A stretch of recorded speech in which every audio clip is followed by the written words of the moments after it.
silence your phones. I'm going to do this.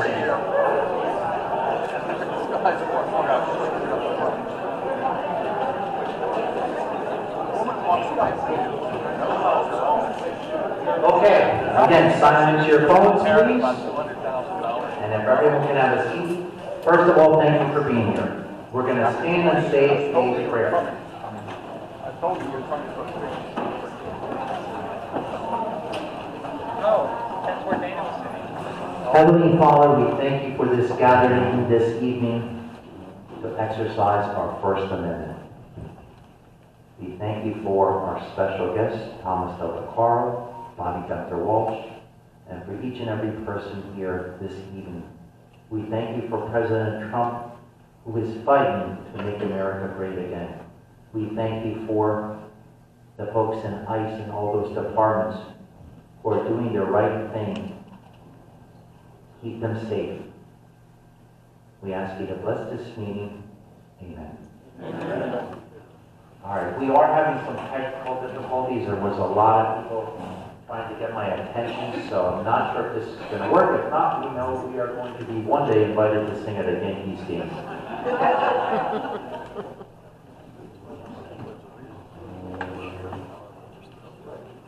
Pledge.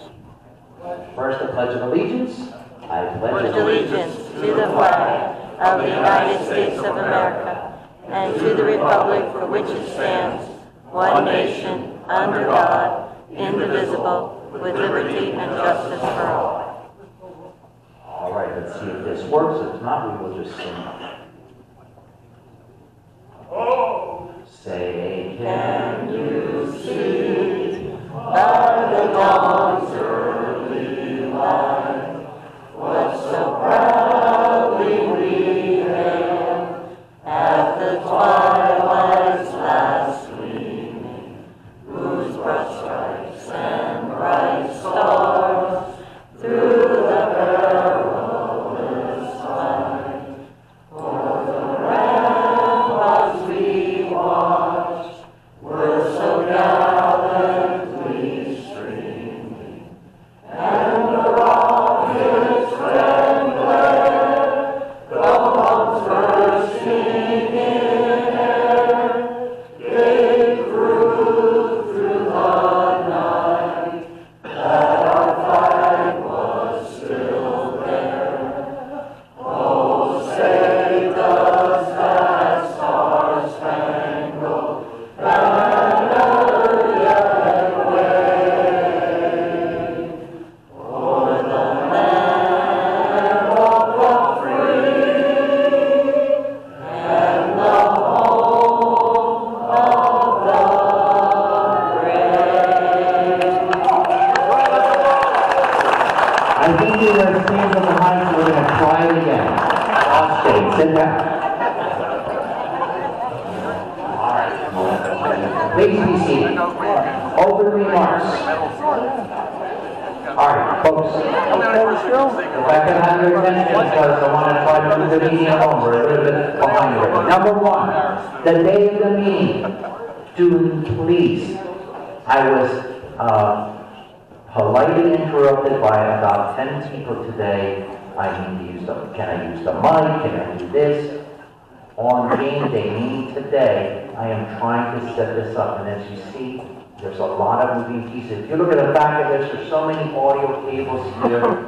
And it's not simply like putting 3 holes in a sheet of paper and putting it in a binder. So try to see one of the other board members if you have an issue, something you don't like. See them, they'll let me know. My job here is mainly to try to produce a good meeting. And we just don't grant mic time to everyone because you have to be vetted by the board. Those are the rules. If you look over here, if I can get this mouse working, this is when you get your text or voice message and you get this the website. If you click over here, if this works, yep. If you go here where it says the Lehigh Valley Tea Party will be sending there, we have a printable version of the flyer there. That's not coming up on the screen. Anyway, if you click on those things, it takes you to Bobby Gunther Walsh's. That's not showing here. Anyway, that little key here where it says February 5th, okay? If you click on that, it will take you to the website and it'll have links to Bobby Gunther Walsh, attend the Friends of NRA banquet, our featured speaker, TomDell.com, so it'll take you to those links. All right, bear with me.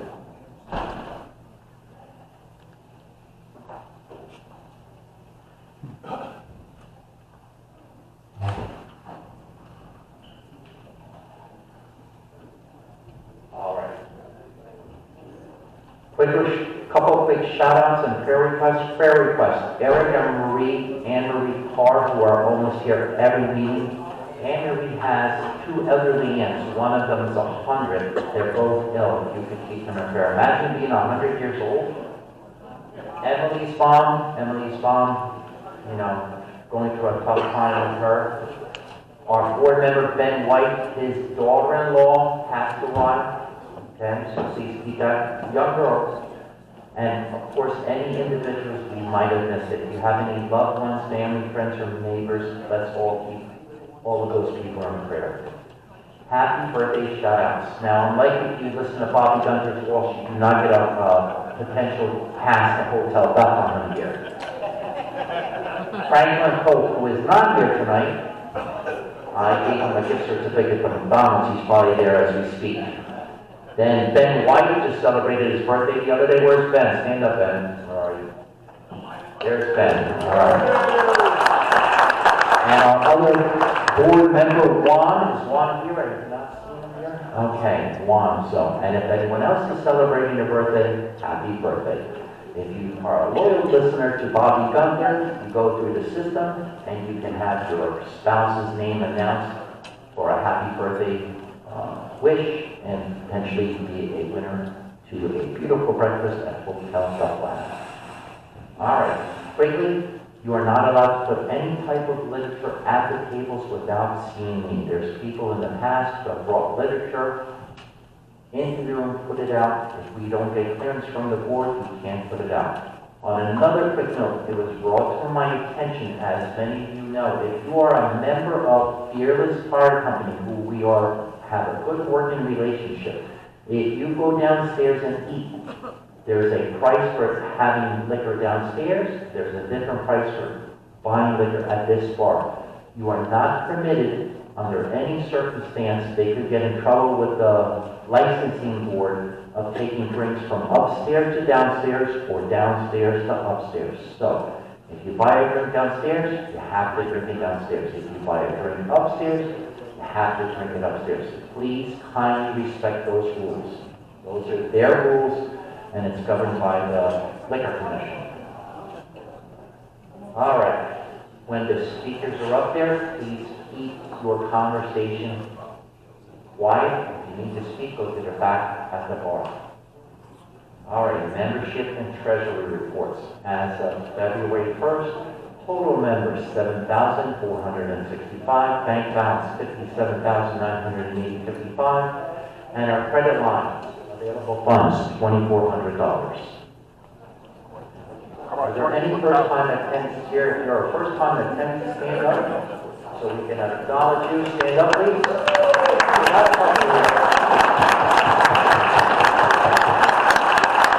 We have some young ones. I see my friend here from Lehigh. Our Lehigh rep, stand up. I'm the chairman of the Lehigh Republican Club. So, someone sponsored them. I love these back. All right, right now we're going to go into quick business. LV-MAGA board nominations. The following current LV-MAGA board members' terms are expiring: Jackie Arthur, Andrew Zahn, Franklin Pope, Ben White. So those are current board members. They're up for re-election. So now we currently open up the floor for nominations. I will start with, I would like to nominate Jackie Arthur. And the four nominations, the elections will be conducted at March general meeting. So I will nominate Jackie Arthur for being re-elected. Do I have a second? I'll second it. Wow, that was quick. Mr. Lance Fiddle. Our Assistant Secretary is going to nominate.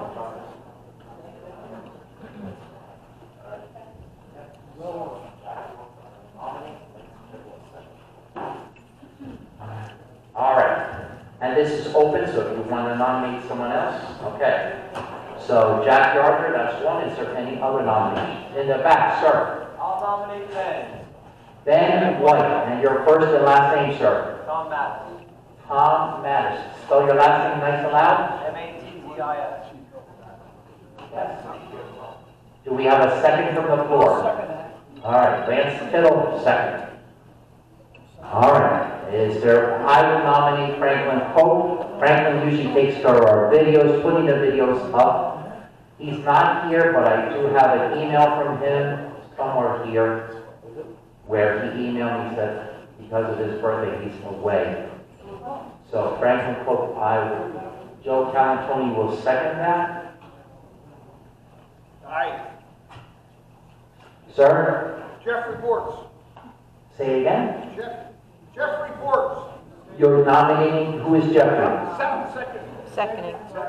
I thought you asked for second. For Franklin. Frank, all right, your first name is? Jeffrey, spelled the American way. That's Jeffrey, and your last name? That's Orion way. Baker, orange, rabbit, turtle, zebra.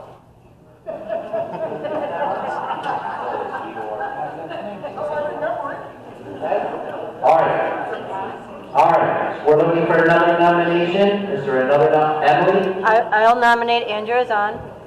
Oh, all right. Andrew is on. Second. Oh, that is, sir, your name? David Boulan. David Boulin. How do you spell Boulin? B-O-U-L-I-N. B-O-U-L-I-N. Still. Still. Is that your middle name or last name? Just kidding. All right. Are there any other nominations from the floor? Any other nominations?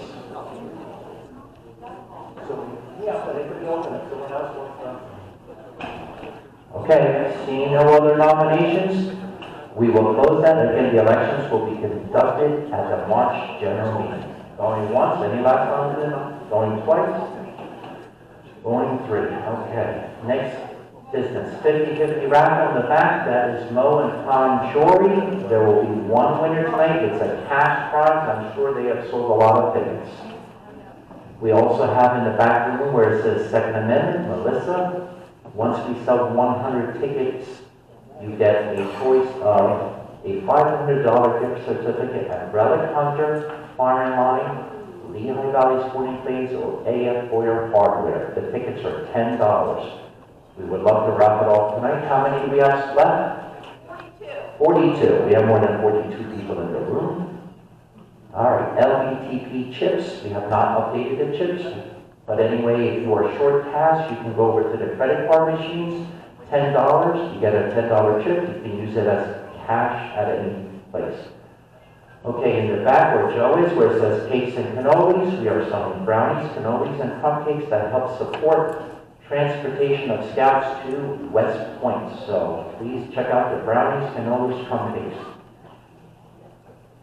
Okay, U.S. Wall Shield is our ongoing sponsor. If you have a handgun, a shotgun, if for some reason someone annoys you and you might get in a fist fight, you are going to need the aid of an attorney. For less than $200 a year, you actually get, instead of 12 months, you get 14 months, and you have an attorney at your disposal within a few hours. It's the best insurance you can have. Okay, Melissa, is your mic working, I hope? And of course it's not. Yes. All right, go ahead. So, if you remember Dave Giordano, who was one of the speakers that we had here, he gave these books to us, so anyone who's interested in these, they were $15 when they first came out. It's Trump's first, this 2016, and it has his accomplishments. It's numbered in here. It's a pretty cool little collector's item. So if anybody would like one of these are free. So this is what I have left up here. There's about 12 or 13 of them left. So if anybody would like one of these, please come on back and grab one. Thank you, Melissa. All right, next up, Valerie. Is she here, Ron? Valerie's coming up. She's going to give you a short update on Support the Troops.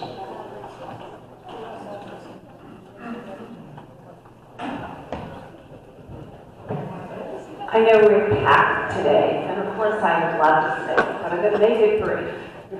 Those that don't know me, I'm going to be sending free care packages to our military, and I just love it when I get a lovely thank you. And the last three have been just, as someone would say, like a paycheck.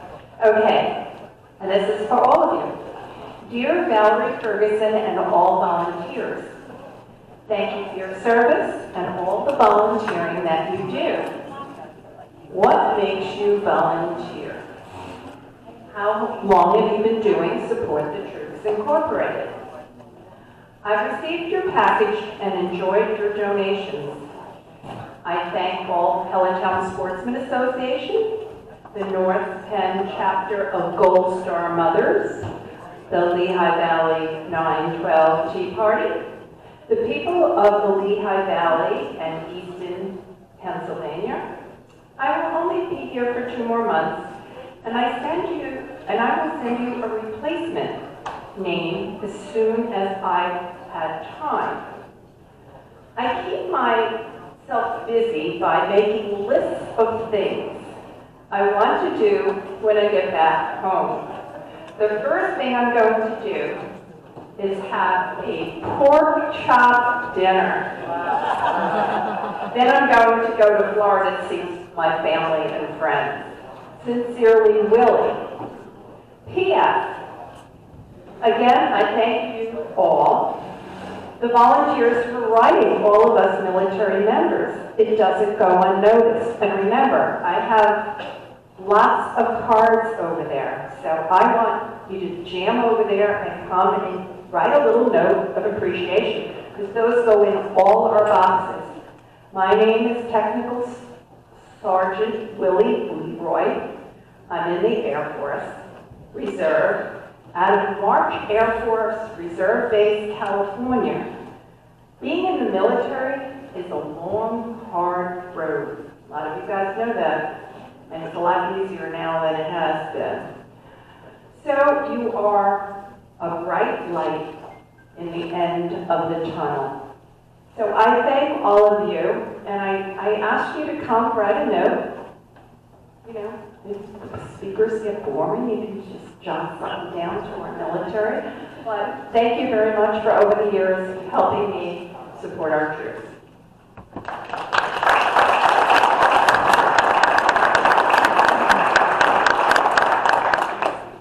Okay, so the next thing is regarding donations. Why do we ask for donations? As I told you, every month we have to rent a hall. There's communication fees. We use a system called Twilio that pays for the texting, the emails, the voice messages, and there's other operating expenses we have. So if you could be as generous as possible, we greatly appreciate it. The buckets are in the center, and right before the break, the team will come around the tables to collect our first go-around with the donations. Thank you for your generosity. All right, real quick, Friday, January 23rd was the National Right to Life March in Washington, D.C. We departed from St. James Parish in Easton. There were several members from the Lehigh Valley Party that attended. This is after our 6:30 Mass. We had a bunch of DeSales students, so our age, if you do our age ratio, those DeSales students help us go down. Explain it. All right. You don't know? Next, there's the bus itself there. As you can see, a packed bus there. And there we are when we hit the ground. As you can see right there towards your left, we have our own personal nun. Not Sally Fields, you see there in the left? And she sang, she was famous down there because she was singing. You see Joe waving back there, and Joe and I, every time we go down there, we said we should just set up a cannoli stand and just sell cannolis. And there we are in the actual march there with some of the signs of our sponsors, which include St. James Francis de Chantal, Sacred Heart, St. Anne's. We have the sales sign there, Our Lady of Perpetual Help. It was packed. Packed. And I want to thank Bobby Gutter. When he gets up here, I tell you, he did a lot for the pro-life that week. He spoke about it. He actually called our bus. So thank you, Bobby Gutter. And there's our nun. That is our, Emily's good friend, Sister Martha, and she had those young girls, we don't even know where they were from, but they were singing with Sister Martha.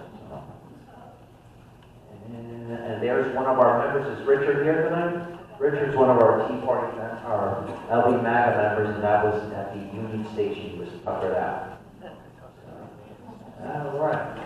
All right, before we have our featured speaker, we're going to have him be introduced by Bobby Gunther Walsh.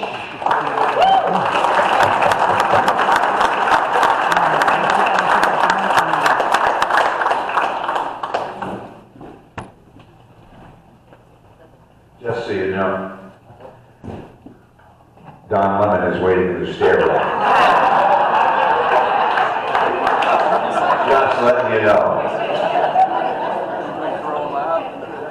So Tom's driving here, and he, you know, I live now in the country, so I used to live in Allentown, and I'm driving here, and it's like, he said it too, it's like, there's nothing as plowed as like a war zone, and he said, who's your mayor, Mondami? Anyway, it's great. I have Tom on. He's got two great books. He's got The Divided Era, which was his first book, and The Lessons of the American Civilization. Both are great books available at Amazon.com, BarnesandNoble.com, TomDell.com. He was on my show this morning. He's going to be on tomorrow in studio again, and he'll be on with, joining us over the phone will be Lieutenant Colonel, U.S. Air Force retired Brigadier General, I should say, just demoted, Brigadier General Blaine Holt. So he's going to be joining us. So that'll be a great show tomorrow from 9 to 10. Yeah, the March for Life, I've always, you know, it's so funny. It's interesting to watch who the Democrats advocate for and who they hate. They hate children because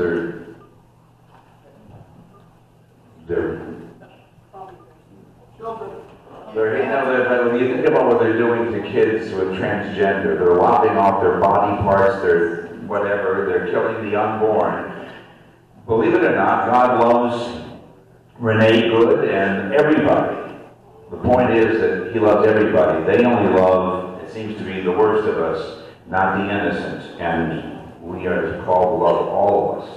And it's unfortunate that our Democrat friends seem to be always advocating for those who are killing people, either in the womb or on a bus, slicing them with a knife, setting them on fire. It's wild.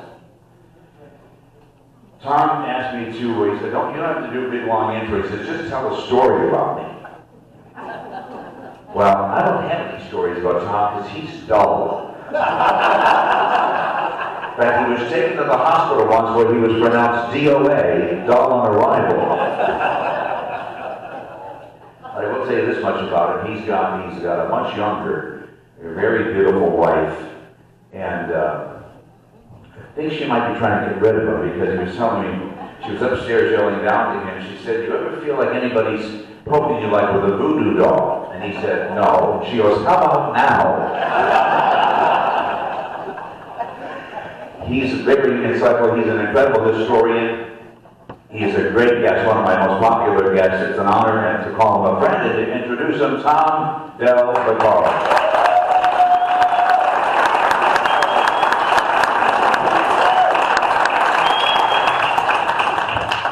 With friends like that. How are you all? So nice to see you again. Before I launch into it, my family has a long background in pro-life. My mother, I'm Italian obviously, so Catholic as well. My mother had a huge ministry of helping unwed mothers from the time they came into birth. Was recognized by Pope Benedict for her work, so I get teary-eyed even just thinking about that. And when I ran for U.S. Senate and otherwise, I used to say that I was pro-life before I was born. Anyway, I want to thank Bobby. We've been 13 years now, whatever it's been, and I still haven't had a raise. And but I enjoy. I've spoken at a lot of places and driven a lot of back roads. I appreciate that more than I do hanging out in Washington, D.C. I like to see, as a historian, I love to see how people really live, as opposed to what you read about. And I traveled the globe with that same mentality. And since I write about American history, being in Pennsylvania obviously is a treat. And I don't take the main roads, I do take the back roads. And Pennsylvania is so very beautiful.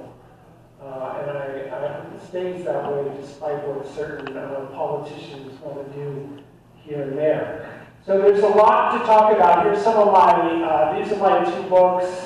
Hoping you'll follow me on Substack. That's where I write my articles now. I used to write a lot for Fox and Newsmax and otherwise, but it turns out they weren't paying me either. And I have a new 8-month-old boy, and my wife keeps asking me, where's the money? I didn't expect that at this stage in my life, but here we are. So, the last time I was here, I talked about my book, The Lessons of the American Civilization. Civilizations come together, rise and fall with regularity and with consistency. You see the same things when this occurs. So today, I don't want to go over that again, but I do want to talk about this moment in time. And I wrote a piece last week because everybody, raise your hand if you're concerned about the midterms, right? And God forbid the Democrats win the midterms. Well, you all know the history of midterms. Usually the party in the White House loses the midterms because there's this pendulum swing, right? But a lot of what happens in history occurs because what doesn't occur. And I have said for roughly 2 decades that the Republicans make a serious mistake every time during the midterms, and when they're in the White House, because they run in the midterms, but they don't really tell you what they're going to do. And if you don't know exactly what they're going to do, I mean, raise your hand if you know exactly what the Republicans are going to do if they win the midterms. Yeah. If you don't know, if you don't know, why would voters in general know, right? Because you're junkies, right? You're political junkies like I am. If you don't know, what's the average person to know? So in politics, you either define or you're defined. And the Democrats are at the defining game 24/7. And they have but one message. Republicans are evil. And that's enough, and Trump especially, and that's enough for their base, right? The Republicans are ill-defined. And tonight I want to talk a bit about that. But first, I wrote this piece, which Andrew was kind enough to put up before. The parties are exactly the same place they were. I wrote this on Substack. The exact same place they were throughout all of 2024. I want you to think about that. They haven't changed their positions at all. Positions which lost them the election. They want to defund ICE. Okay, they've substituted the word ICE this time around. Last time around was the police. That's their gig, right? They are lawless. They don't want to send anyone back. They'll go back to old board. They haven't changed and they're not hiding it. You got to give the Democrats some credit. They tell you how crazy they are. We often just don't listen, right? They're also the same party about taxes and small business. They wanted to raise taxes on everyone, right? They're not shy about it. That position, that anti-small business, small town mentality is exactly the same. And culturally, they've changed almost none at all. And you know this because Bill Maher's out on TV every week or month saying, you guys are crazy culturally, and that's why you're losing elections, right? And Hollywood, shut up because you're making independents vote for Republicans. They haven't changed at all. And let me diverge for a moment to explain to you what the Democrats are today as a party. In history, and the same with the Roman Republic, the fall of the Roman Republic, the fall, and I talk about this in my book, The Lessons of the American Civilization, the fall of Greece. The Democrats are in this class warfare stage mentality. And this happens frequently in history, and the party that becomes infected with that never really gives up on it. Now, what do I mean by this? Their platform is empty. The rich have taken it from the poor, right? Everything that the Republicans are and have was stolen from somebody. Hollywood. We're on stolen land, right? You saw that Billie Eilish saying on stolen land. Did I say this on your show or someone else? No, I said it on Joe Piscopo's show this morning. Right. I said, there's only some islands and part of Thailand and Antarctica that haven't been conquered in history. Everyone else is on stolen land. Okay, so that means, right? You get it. But there's a spiral and a rush to socialism that they are exhibiting. And it's happening before your eyes. Bill Clinton could never get elected if he said the same things that he said in the 90s, could never get elected today. Obama is not radical enough. And think of them as a party like an anthill, where you see the ants climbing over each other to get to the top. Now think about this. Think about how they're treating Joe Biden.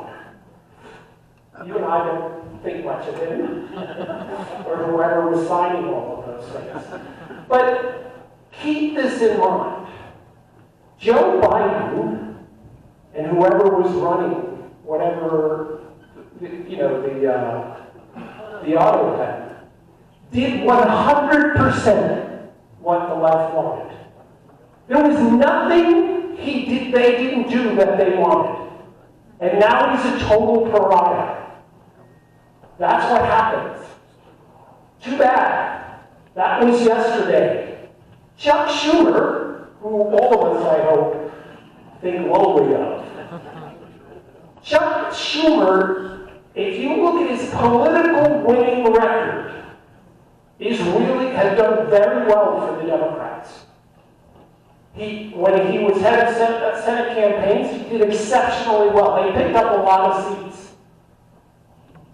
But the moment he steps out of line and doesn't do what the most radical movement is, see you later. The Democrats are in that spiral. Yesterday's socialists will never please tomorrow's.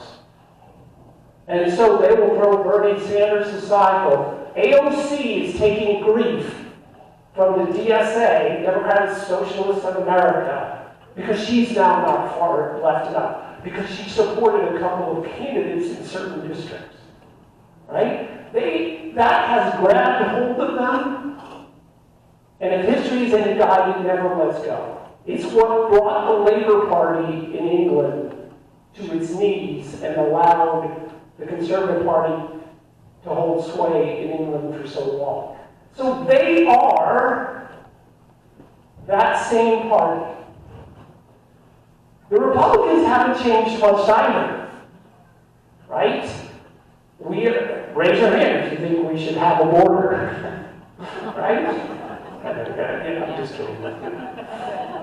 Raise your hand if you think crossing the border illegally. I'm an attorney, I'm in courtrooms, and there is this objection to a leading question. You can't ask a witness a leading question, right? You have to say, what were you doing that day? You don't get to say, on that day you shot the gun, didn't you? Because the answer's in the question.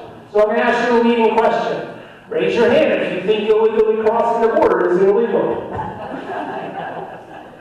70-something, 73% of Americans, even the New York Times polls, right? So Republican position is the same. We're also the same that we believe we should have low taxes and you should be able to decide what you do with your money. We've extended that, right? We believe in Main Street, not Wall Street. We don't think the Fed should make Wall Street rich and we just sit and hope for some crumbs, which is what the Federal Reserve under Powell has been doing. That's what all QE was, right? So the parties are the same positions as what lost in 2024. The difference is in two things.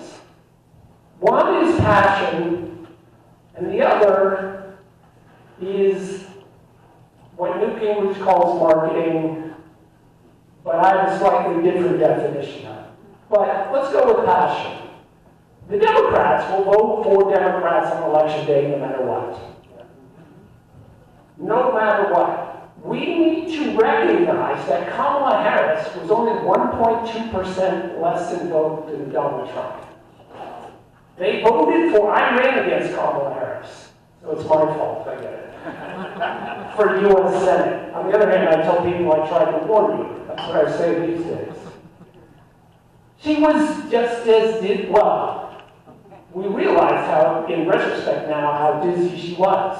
Yeah. You can see my debate with her, which I won.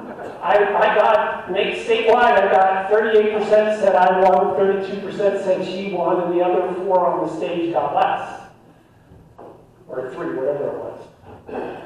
And she cackled after I said something. So it's all real. But as incompetent as that person is, and she shouldn't run a lemonade stand, the Democrats voted for her no matter what. We, of course, don't do that. And that is the gap that happens and is concerning for the midterms. Now, the other issue is marketing and what we need to do. Now, on paper, this election should go well for the Republicans. The phrase on paper is usually applied to a sporting event. On paper, the Seattle Seahawks are better than the New England Patriots, right? By the way, if I was king for a day, I would take the Patriot name away from them. They shouldn't be allowed to use it. But I'm a Jet fan, so what the hell do I know about sports? And to tell you what a horrible father I am, my son's going to be a Jet fan. As well. On paper, but you have to play the game, right? On paper, the economy is going to be doing very well this year.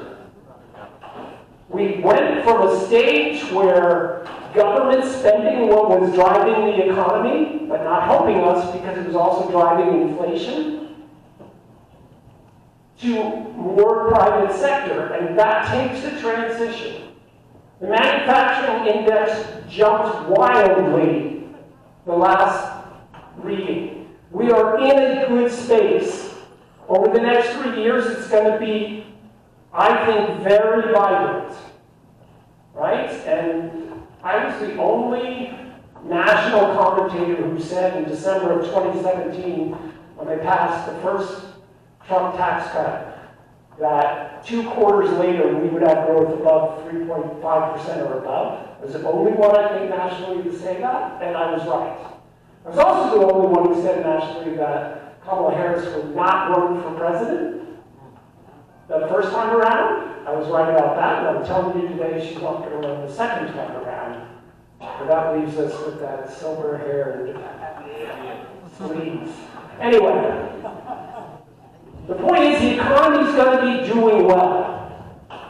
The border is closed. Crime is dropping. Most importantly for a lot of people, but it still hasn't sunk in enough, wages are outpacing inflation. This happened under the first Trump presidency. It got erased and harmed under Biden's inflation, and now it is occurring again. And by mid-year, it will be noticeable, especially since the Trump tax cuts are extended to no tax on tips, Social Security, and overtime. So on paper, the Republicans should have a good year by historical standards. And this gets to my point about the propaganda machines. The Republicans do not speak with a single voice. The Democrats speak with a single voice.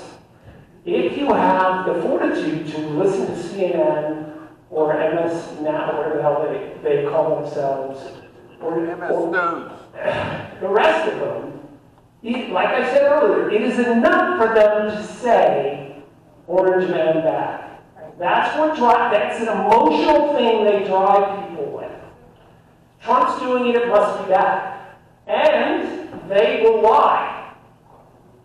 As you well know, a 5-year-old was arrested 10 days ago by ICE. If they're willing to say that, what aren't they willing to say? I was on with Trump's pollster earlier today talking about the fact that Republicans need to understand that they must speak with a concerted voice so that they are on message. They have a great story to tell, but they're not telling it because they're each telling many voices. They want to run 435 different congressional elections when they need to run one. And let me tell you how this works in real life. So, tell me what Volvo markets itself as being the car that is the most safe. Thank you. Do you know it's never been the safest car? No, I'm being serious. It is never. But they speak, and the guy who sweeps the floor in the factory to the CEO, that's what they say every time. And they say it so much that it is sunken in. That is good marketing. Take the luxury brand cars. Do any of you know a Volvo model? How many of you know all the BMW models? That's nice to know. Do you know BMW doesn't want you to say they drive a 4 Series? What do they want you to say? No, they want you to say you drive a BMW. Mercedes doesn't want you to say that I drive a Mercedes. Because they want, that is their message. It's very defined. My father, by the way, was one of the world's leading marketing executives in the 70s and 80s, so I have a degree by osmosis. He would not, when we were kids, he wouldn't let us leave the room during commercials. He schooled us, which I'm very appreciative now. At the time I was, 12 years old. Anyway, so marketing is about simplicity, consistency, and constancy, which I don't think is a word, but I like to use. Simplicity, your message is simple. Orange Man bad, that's their message. Safety, it's very simple. And they say it all the time, consistency, and they say it constantly. So you think about that. Now, Volvo doesn't expect you to go buy a car every time the commercial comes on, but someday in the back of your head, and you have grandkids or whatever, you think, well, I'll get the safe car. That's how it works, right? Taco Bell is a different thing. They expect some kid at 11 o'clock at night to go out and buy their. But even they speak with consistency. And they also speak with very few spokespersons. If you think, and I'm slightly overcrowded, so I can appreciate this. Remember when products had spokespersons? It was one guy or gal, right? Why would they do that? Because they want you to identify and remember what they're saying. The message and the person are consistent. They don't have 7 or 8 because you lose track. And then it doesn't sink in. Remember, you walk away here in commercials. If a different person is on than what you knew before, you're not getting sunk in. So when you walk out of the room, they want the same person talking so it goes into your head. The Republicans do not understand this principle of marketing. They have a great story to tell. But if they are going to win the midterms, they must do a couple of things. And then I'm happy to take some questions. Am I already done? No, you're not. My mic's ready. All right. Number 1, they need to have a platform on which to run. They need to tell people why to vote for them again. Not what you already did, because voters are incredibly impatient now. In 2011, in the Washington Times, I wrote about the impatience of voters. That was 14 years ago. We're going to do these 5 things. Give people a reason to vote. Elections are always about tomorrow. We're going to do these 5 things. Number 2, is they have to get on the same page and talk consistently about those 5 things. Democrats talk about one thing. Volvo talks about one thing. Mercedes talks about one thing. Republicans need to narrow the band in which they speak. And they have to realize that too many people talking is not a good thing. The news today sees Republicans, 20 Republicans are talking. And the media picks one of them that says something a little off the rails, and that becomes the story, Republicans are bad. What made Reagan a success was Michael Deaver. He would never allow 23 spokespersons for Ronald Reagan. It was one message each week, carefully cultivated images, and that carried the day. This is the most important election of your lifetime. Why? Because mathematically it is true. What do I mean by that? Government is more powerful today than ever. Therefore, whoever's in charge has more power than ever. And every time power increases, the election becomes more important. You all know what the Democrats are going to do. And the more we live in a world where law and order do not matter, the more chaos there is. And remember this, socialism is never sold on the merits. It's sold as an alternative to chaos and the evil of the other side. And that's all they got. We need to have law and order. We need to have a consistent message. We need the SAVE Act. We need to keep our borders safe. We need to keep our cities safe. And then America can fully come back. Thank you very much.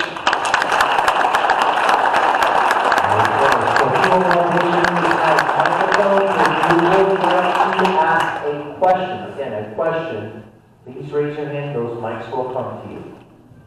So Juan has one. And Ben in the back has another mic. Ben over there. And over there. Oh, we have a lot of questions coming up.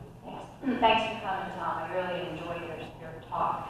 Quick question. Do you think with President Trump being more involved with the midterms and saying he's going to be out pounding the pavement, that will help get that clear, concise message that you referenced?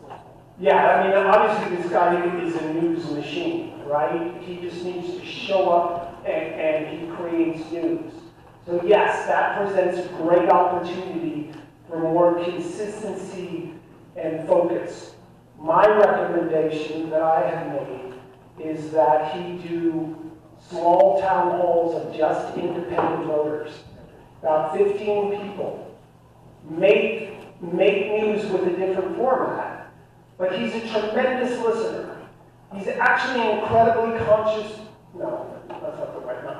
conscientious human being. Show that side of it. Listen to independents. When I was chairman of the California Republican Party, I had a tour, and one of them we did at a high school town hall. Now, if I was the chairman of the California Republican Party and put out a press release saying California education stinks, it does, who would have listened? But instead, I had panels of, or it was based on high school students speaking, and the press showed up. So he needs to create a bigger coalition by doing something. He can do MAGA events, but he also needs to do that because independents don't come here as much as we would like them to. So he needs to do that. Yes? I don't know if this is my question or maybe a comment. And maybe you can pull me back from the cliff a little bit. The last bunch of years, I've kind of felt like, we keep looking to the Republican Party, thinking that they're on our side. And yet, and how many times we've worked hard to get people elected, and as soon as they get in, they vote against it. So, like I said, maybe more of a comment. I keep thinking Republicans are wanting them to be on our side, but when I see what they do or don't do, yeah, 50 years from now, conscientious historians will look at it as lost opportunities. Take the SAVE Act. Yeah, that's right. They need to do this. Why is Chuck Schumer against this? You all know the reason. This is the moment, right? Think of the American Revolution and just the moments that people acted and changed history. This is one of them. Republicans are often afraid of the media. They like their positions. You're right, sir, and that someone has to be that great leader. It's much easier to be elected than to be a leader. Yes, sir. Thanks for coming out. To a point you had earlier, why is it in the last 30 years, since the contract? More than half of them surround money, but not your corrupting business. It always has been corrupting. If you look at the Roman Republic towards the end, it was very well understood what the cost of a vote from a senator was, right? So this is human nature. People go where the money is. There's also an asymmetry. When Republicans lose elections, we go back to work. When Democrats lose elections, they're out of work. And so they fight for it. Public employee unions. And that was a JFK thing that started this process. It's big money to them. They don't want to give up that. So the impetus, human nature is to go where the money is. Politicians go where the money is. They get comfortable. There's a lot of corruption. That's a lot of history. This is why Franklin said, a republic if... What's the important word there? What? You. He knew that leaders wouldn't keep it. We have to fight for it every day. Yes, sir. Okay. My name is David, and I think... David, you look exactly like a friend of mine in California. I first looked at you and I said, what the hell are you doing here? I think absolutely right. Small group of not planted citizens who can have a conversation is brilliant. Thank you. I'm wondering who will be our Newt Gingrich, because I have a whole lot of friends who basically have walked the Orange Man bad. That's all they see, that's all they hear. They have nothing else. So, you do. You need like a Newt Gingrich, maybe it's JD, I'm not sure, but you know what I mean? A statesman that is, I love it, but people who do not hate his guts. Okay, so you asked an interesting question because Newt Gingrich was a historian before a politician. Right. And he came out and he was a speaker.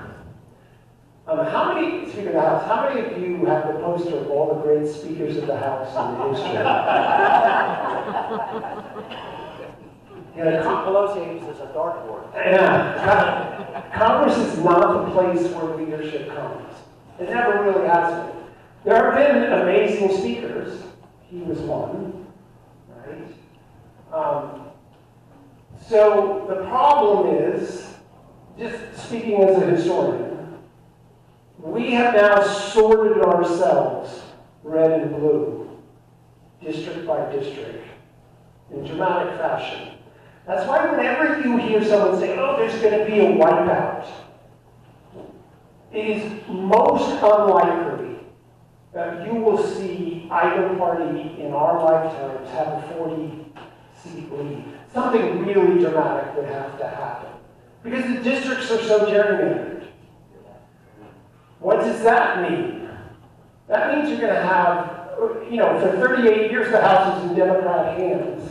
Now it's flipped 4 or 5 times since then. Why is that? Because we're playing in a much smaller field now and it flips back and forth. Why do I tell you this in response to this question? Most politicians are followers. There are very few leaders. Again, much easier to get elected than to lead. So they want to stay in a safe zone and don't really want to offend. Bigger margins, you can offend. Well, what do I care? We have 40-seat lead. So the answer to your question is, why don't we have that person? I don't know what you think about Mike Johnson, but if I'm one of 8, there was no consensus among us 8 kids on any given day. And so it was much harder for my parents to put us in line. He has no margin of error. And there are guys there who are just gutless. And how does he bring them along? There are some principled people, and they stay on the outside. And then what happens? They need a Democrat. Well, you got to get something to the Democrat. So we're in a difficult spot. But let me warn you, the 2030s are potentially incredibly dangerous. Why do I say that? Because we're going to be $50 trillion in debt. Technology is going to move so quickly with quantum computing that the only thing Jerome Powell has ever said, I don't know if you know this about me, I got my start with Fox by writing a piece against Jerome Powell. There you go.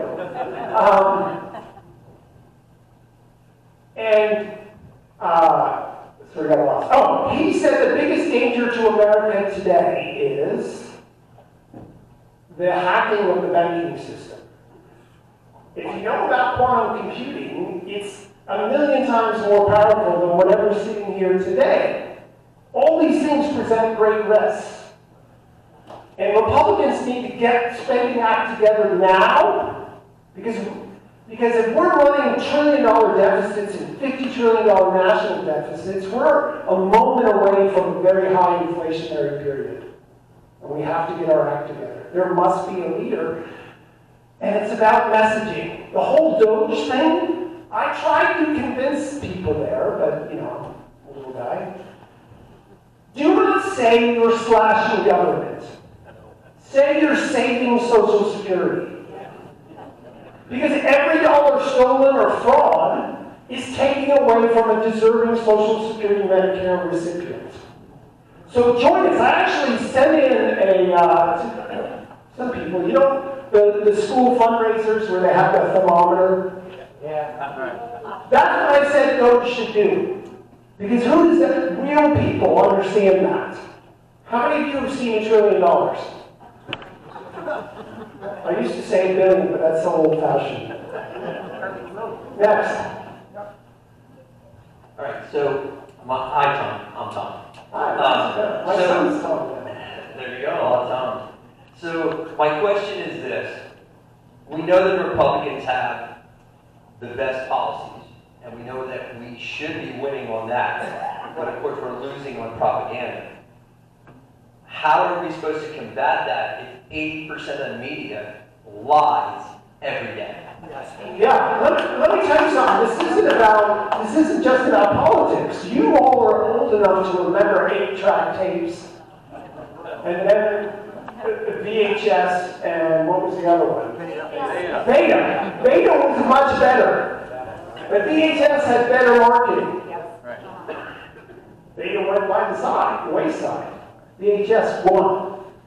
This is, again, I am not a socialist. You know how you can tell? Because when you read what I say, I don't say, oh, human nature must be changed. Be wary of anyone who says human nature must be changed.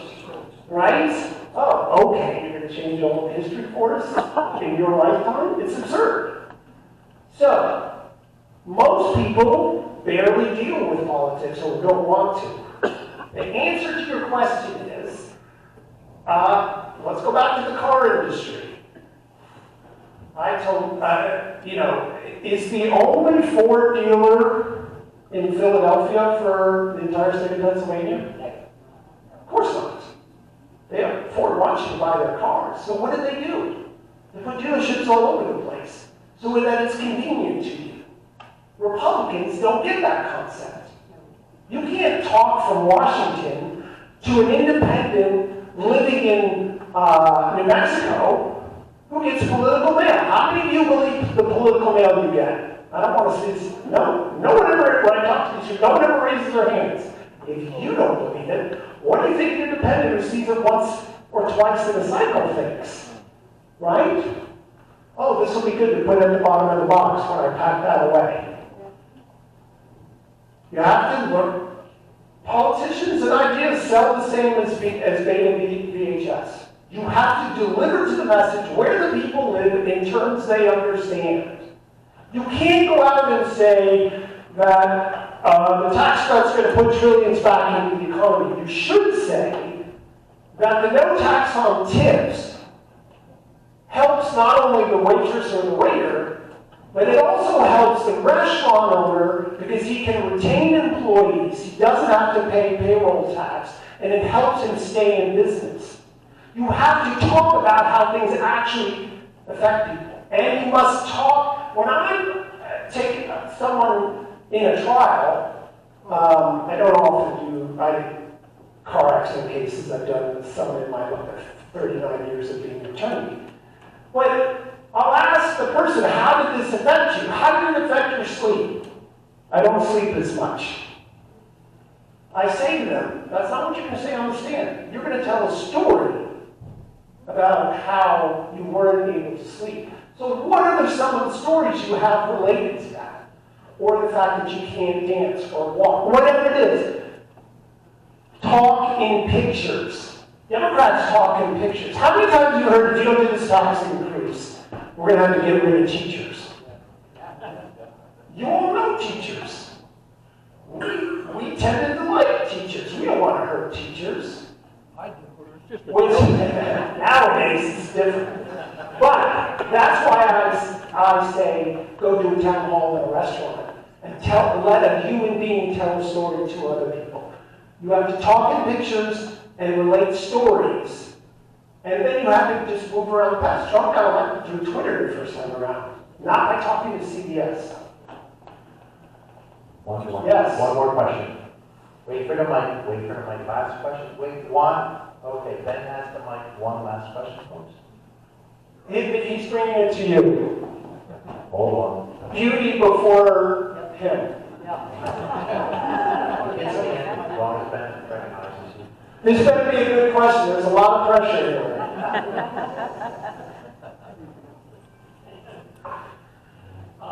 2 years ago, you spoke here. Wow. Thank Gave you. me a book. You came back? Wow.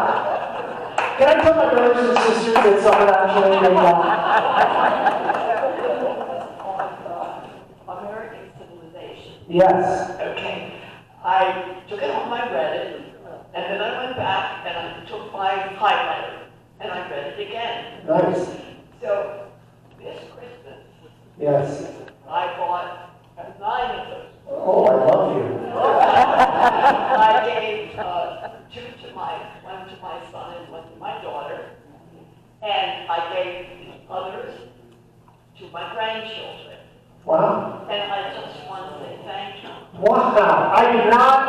All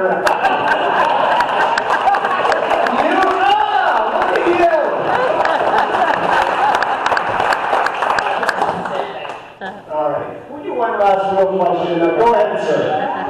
That is very, what is your name? Carol. I love it. Thank you for being sweet like that. I'll pay you after dinner. Okay, Tom, so this is a real question that's going to affect people who speak after you.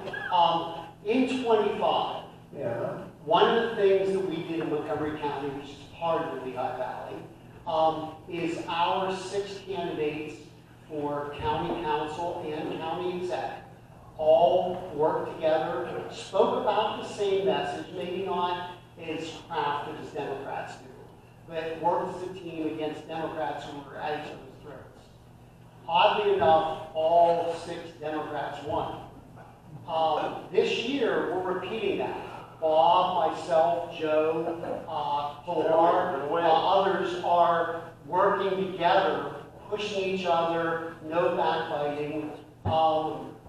Is that good? Is that bad? What should we do different? Well, I would certainly, I don't know all that you did, but let me tell you a story. Where I live, my home in California, I'm newly married, and we have our 8-month-old, and I live in northern Jersey. The Italian food is way better in Jersey than California. And I don't have to wake up every day listening to Gavin Newsom. Right? So, where I live used to be Republican, but it became very blue. And the district, the Assembly District, that's what we call them there, was about 64 Democrat.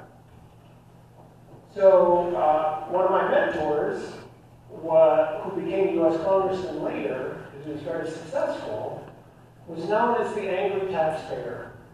Any happy taxpayer? Anyway. So he ran. And how did he run? Well, he had voter registration things in his hand. And you know who he talked to the whole time? He knocked on Democrat doors. And he asked them, what is on your mind? What agitates you? What do you need fixed? And there were burning issues back then, something called Prop 13, which you're aware of, which is rising property taxes. There was someone named Rose Bird, a Supreme Court justice, who overturned 83, as the lead justice in the state, she overturned 83 death penalty convictions. She was old for 8, right? And that agitated a strong majority, both of them, a strong majority of Democrats. The Republicans were certainly agitated by that. So when you're in difficult territory, talking to your friends won't cut it. I'm not saying you did this or anything. Talk to Democrats. Campaign on the potholes that they're concerned about. Because the Democrats have created a million issues for Republicans to run on because big government fails always and everywhere. Talk to the Democrats, knock on their doors, find the consistent issue among them, and run on it and place the Democrats in the position of defending not doing something, like defending the fact that we shouldn't have voter ID, defending an open border, defending people of rapists on the streets, right? Politics is a game of addition. Every hand that you shake is darn near a vote. Every registration that someone does is a vote. It is a gumshoe game. I have someone who, my family started in politics in the, believe this or not, in the 50s. My parents were, before that, were Italian Catholic conservatives in Chicago. Wow. You know what that's called? Unicorns. But I've walked many a precinct, knocked on many a door. I did it when I was chairman. My PAC, which helps in California, or tries to, doesn't do a lot of advertising. We actually talk to voters, find out what's on their mind, and push them out. So my suggestion for the minority party in any area is split the other party, find that issue. Don't try and be nice like the other party. That's like being a NASCAR driver, follow the car in front of you for your whole career, waiting for an engine to blow, and maybe winning a race or two. No, step out of line, but engage them. You know that Democrats take votes for granted. They have other agendas. And once they get elected, they ignore them. That's not you. You actually care about the party. So that's my suggestion. Do it as a group. It's kind of fun because it's very disarming. When I ran against Kamala Harris and was chairman of the state party, people said, oh, that must have been awful. Well, at the time of my life, I got to choose to tell the truth every single day. Thank you very much.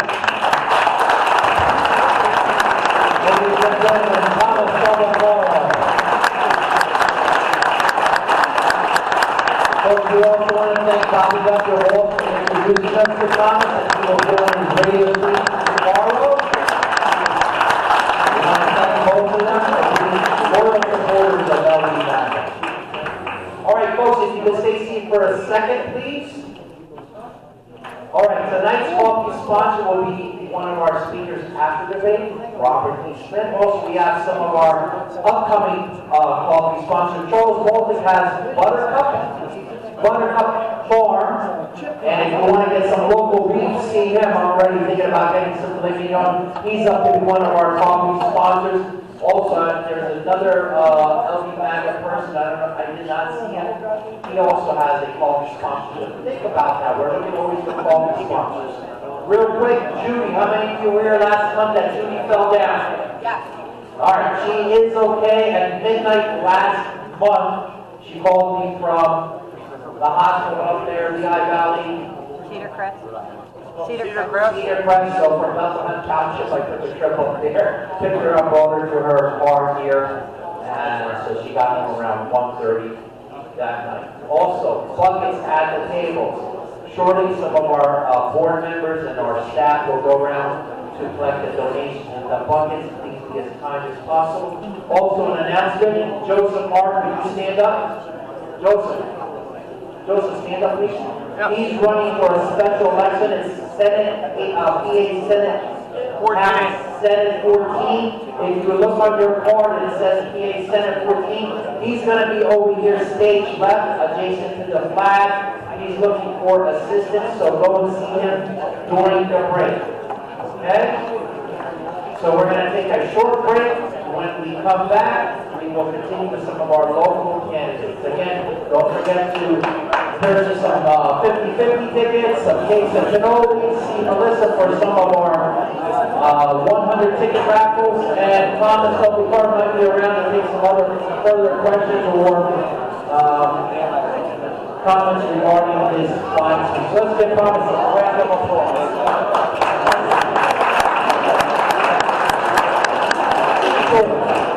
Introduce himself. He's going to briefly speak to you. Congressman Mackenzie's representative. Hi everyone. I'll keep this really brief. I know we have some great candidates coming up after me. I'm Anthony Delana. I am the Finance Director for Congressman Mackenzie. I want to invite you all to a fundraiser February 25th with Congressman Mackenzie and Congressman Jim Jordan from Ohio. This will be Carbon County Lincoln Day dinner. You should all have one of these little flyers on the tables. I made them pretty small because I am the finance guy and wanted to save a little bit of money. And quiet, please, quiet. And on the flyer, there is my email and personal phone number. So if any of you want to RSVP or have any questions, you can always just give me a call or email me. And thank you, Andrew, for letting me. You're welcome. The date again of the event? February 25th, and that is 6:30 to 8 p.m. And the featured speaker again? Jimmy Jordan. Yes. All right, thank you very much. Again, we would like to thank our coffee sponsor this evening, Robert E. Smith, Jr. And everyone seats, please. Our next speaker is our coffee sponsor, Robert E. Smith.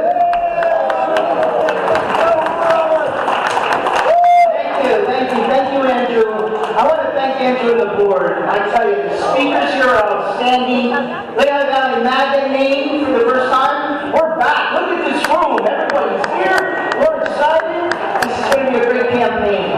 The most important thing to remember, everyone, the special election is February 24th.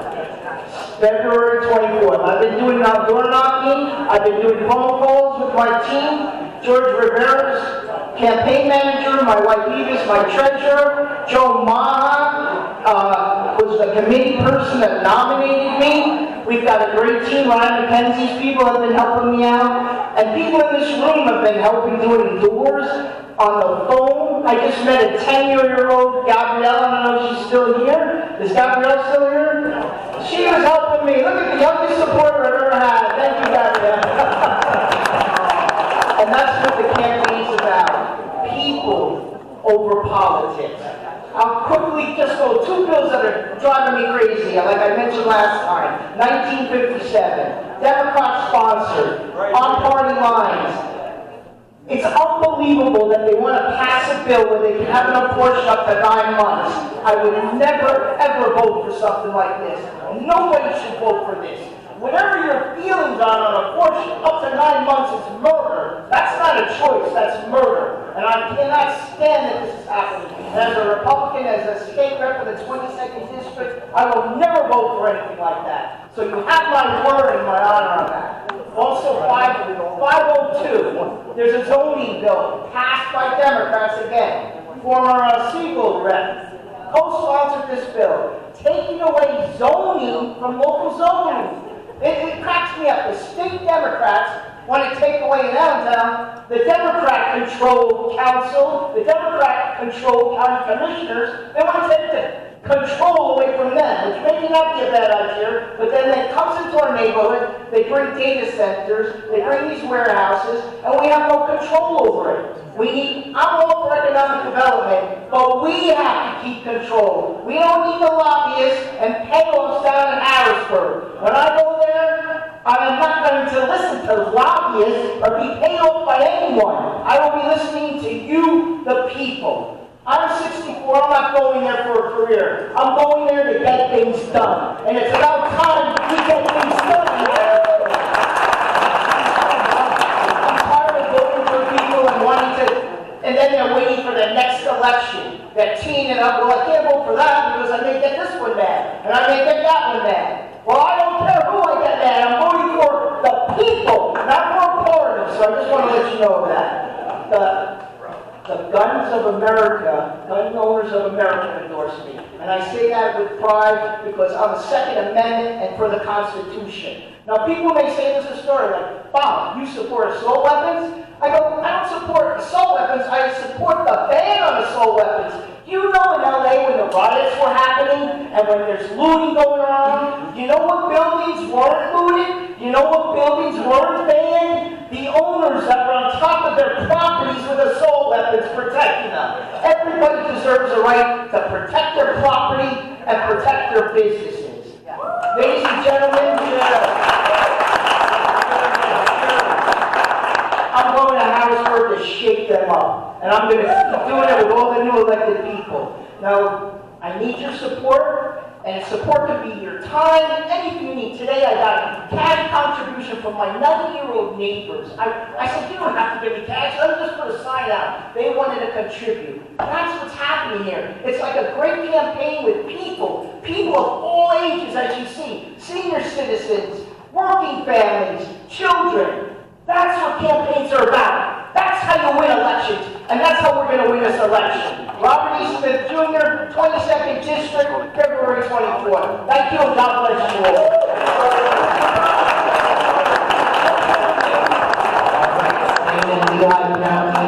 We have here a committee person, George Rivera. He just wants to bring to your attention something that's going on in Lehigh. If you're from Lehigh, pay close attention.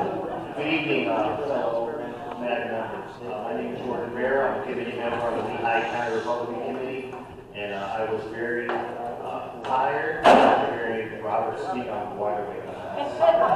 Very invigorating. So raise your hand if you know who Josh Siegel is. Raise your hand. He's basically the Mondami of Lehigh County. He's one of the most despicable people people I've ever encountered in my life. This young man, and I say that as kindly as I can, he said publicly that Charlie Kirk deserved to take that bullet in his neck because of the rhetoric he spit.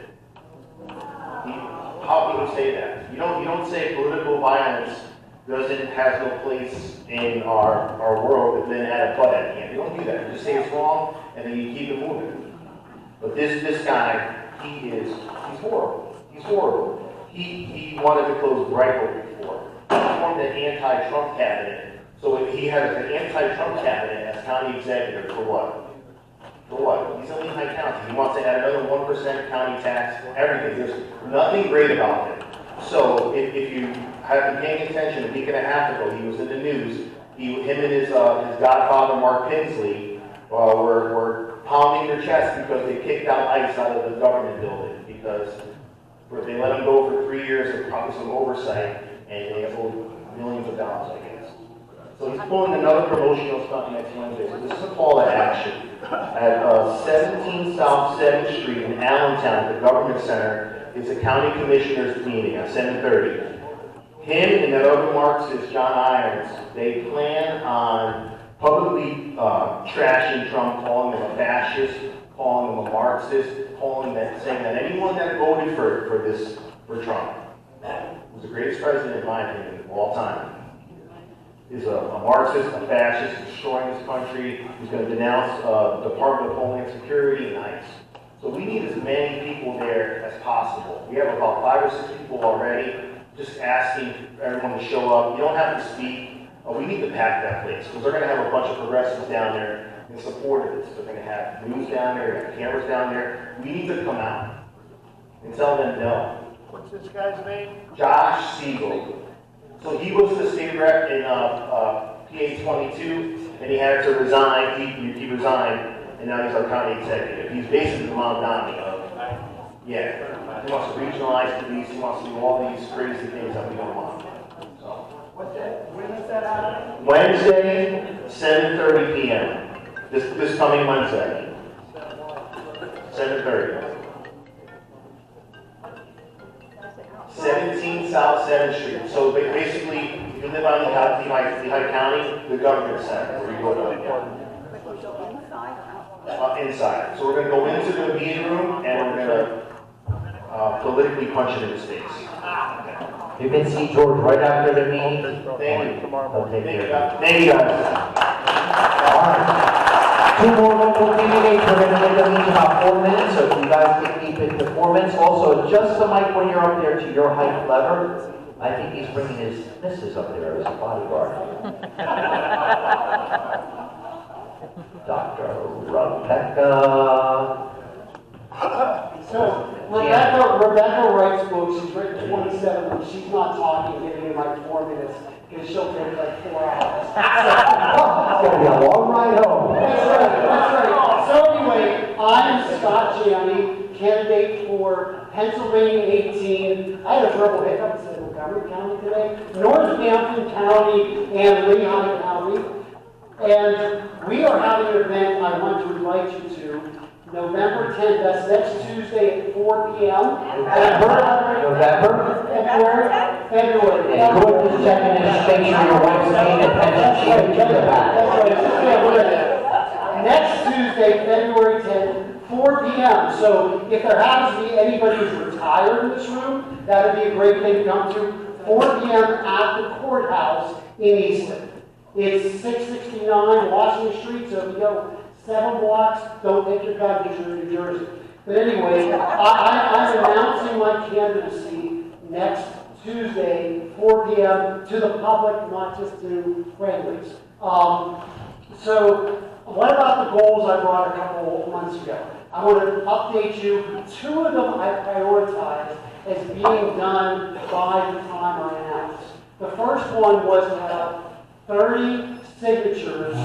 30 signatures for people will circulate my petition. I'm at 26. So I need 4 people to do that. But I have another job for somebody to do, and Joe's going to come up next, wants to do that. My another goal is to have 3 people signed up to take on the Democrats who are usually, especially 2 of them are unopposed often. One of those people I wanted to be opposed was Steve Samuelson, who's going to be opposed by Joe Poplawski. We're going to knock them out. Another one is Bob Freeman, who started in 1982. And he is going to be opposed by Pilar Campisi, who just a week ago today started her paperwork. And the third one is Jeannie McNeil, and that's the 5th volunteer I'm looking for. We can get somebody that's the Lehigh part of Bethlehem City and north of there, some other townships. So I'm running specifically on 3 goals: a stronger economy, Pennsylvania energy, and citizens first. Stronger economy for better wages, lower bills, help all Pennsylvanians climb up, not just scrape by. Pennsylvania energy, ours to extract and control, not dictated by New York, New Jersey, Maryland, and New England. And in Citizens First, front and center in our laws, budgets, everything, state and local. And so what is District 18? If you have it on the card, you have it. But the last thing I want to tell you where District 18 is. It's 2 cities, Bethlehem, both Lehigh and Northampton County, Easton. The boroughs are, if you live in these or think of these, Bangor, East Bangor, Freemansburg, Glendon, Hellertown, Nazareth, Penn Argyl, Portland, Rosetta, Stockton, Academy, West Easton, and Wilson, and Wingate. And then Northampton Townships, Bethlehem Township, Forks, Lower Mount Bethel, Lower Nazareth, Lower Saucon, Palmer, Plainfield, Upper Mount Bethel, Upper Nazareth, Washington, and Williams. It's 250,000 people, and we can take it. Thank you.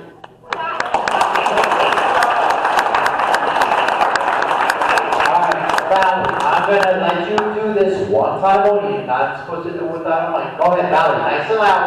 Just let Scott tell people who he's running against. Go ahead. Lisa Masala. Lisa Masala. Are you clapping for her or you're clapping for me? That's right, thank you. All right, next up here, folks. How many of you know the word enthusiasm? Last 4 words of enthusiasm. I-A-S-M. I am sold myself. This gentleman is I am sold myself. Mr. Joe Poplawski. Hey everybody, I'm Joe Poplawski. I'm the current committee member for Northampton County, Ward 14, District 5. Also, Trump Captain 15303. We worked hard during that campaign. But y'all may know me from running last cycle for City Council in Bethel. We ran a really good race. From the primaries all the way through, we hit it hard. We did everything we could. We stuck with 80-20 issues.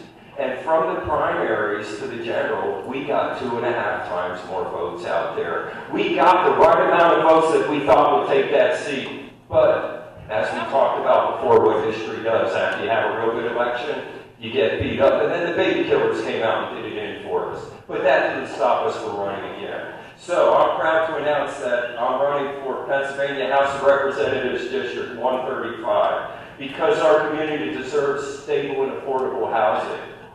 Yeah, our homeless camps tripled during the last administration. Are you all tired of driving 45 minutes to an hour to see your grandchildren and your children? Do you have adult children at home that can't afford a house? We're going to tackle affordable housing and homelessness by introducing the Stable Homes and Strong Communities Act. What we're going to focus on, and somebody touched on this, local zoning. We're going to focus on, it's not affordable housing if you're getting a government subsidy or you're taking that money from somewhere else. We're going to focus on making the houses and the lots smaller. When you go to the store and you can't afford a gallon of milk, you buy a half gallon of milk. It's that simple. It's not putting money into people's pockets. That's how we're going to deal with that. Our children and grandchildren deserve safe roads and bridges to go to school on and safe parks to play in. That's why when I'm elected, I'm going to modernize infrastructure by introducing the Smart Standards for Safe Infrastructure Act. What that'll do is we're going to try to put 25% more money into infrastructure, local infrastructure. But if you're going to take that money from the state, you're going to have to build that local infrastructure with the Pennsylvania Department of Transportation standards, which makes the infrastructure last about 25% longer. So I call it my 25-25-50 plan. We all deserve better opportunity to help close the gap between the income and expenses to combat that reckless 9% inflation that we had from the last administration. That's why when I'm elected, I'll apply for federal grants to clean up the brownfields and launch the Carbon Neutral Steel and Manufacturing Initiative. Our district helped build America, and we can do it again. The hell with data centers. We don't need data centers. We've got everything we need. We don't need data centers. We don't need to send our kids to 7 years of college. We have everything we need. Our kids don't need to go to a gym and pump iron in the morning. They can do it all day long. So, and of course, we want to have a government that actually works for us. That's why having a fully staffed office to deal with PennDOT, unemployment, and veteran issues in my district will be great while we're sharing our Republican values. So, my opponent, Steve Samuelson, he's been in that office since 1998. 1998. And you know, the guy hasn't done much for us. Does anybody know a bill that he passed? Did anybody even know his name? Because I know my sister went to him for help, and everybody else who went to him, he loses their files and doesn't help. So, but let's talk about Steve. In December alone, Steve passed House Bill 1593, infringing on our Second Amendment rights for you to protect your family and your loved ones. But more despicable, and this was brought up before, House Bill 1957. This House Bill 1957 that they put out allows for killing of a baby right up until birth. This is disgusting. Samuelson needs to go. This is the House right here. This is our PA House of Representatives.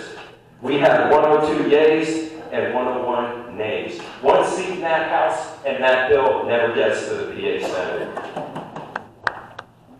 So, we have a really tough battle ahead of us. Just like the city council race, we're looking at 2 Democrats for every Republican in our district. But that's not going to stop us. We've been called. We've been called to fight this fight. We've been called to fight this fight to stop the damage that Democrats are doing to this country we love.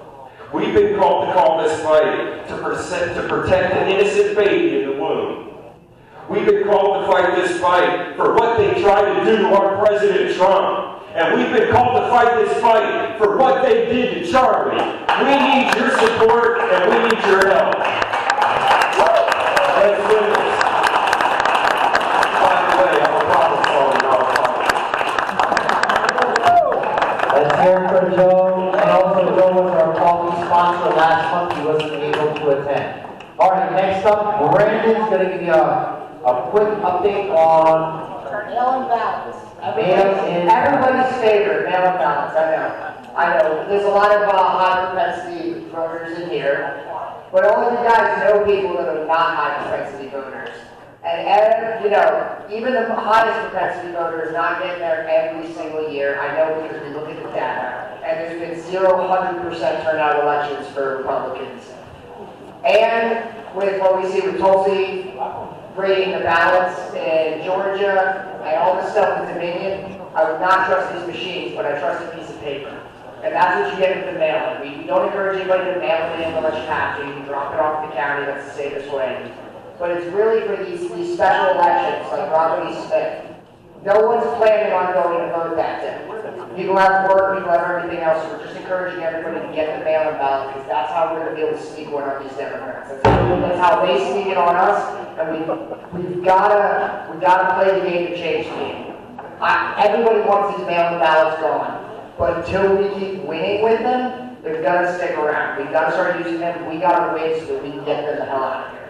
So if anybody in here doesn't have a mail-in ballot, especially if you're in Rocky Smith's district, please come see me after the meeting. I'll be up here, I'll have ballots. Tell your friends, tell everybody, tell those, you know, fair weather Republicans, just get the mail-in ballot, just help us win. So thank you guys. Make sure you get your mail-in ballots, spread the word. This is how we beat the Democrats. Go Brandon!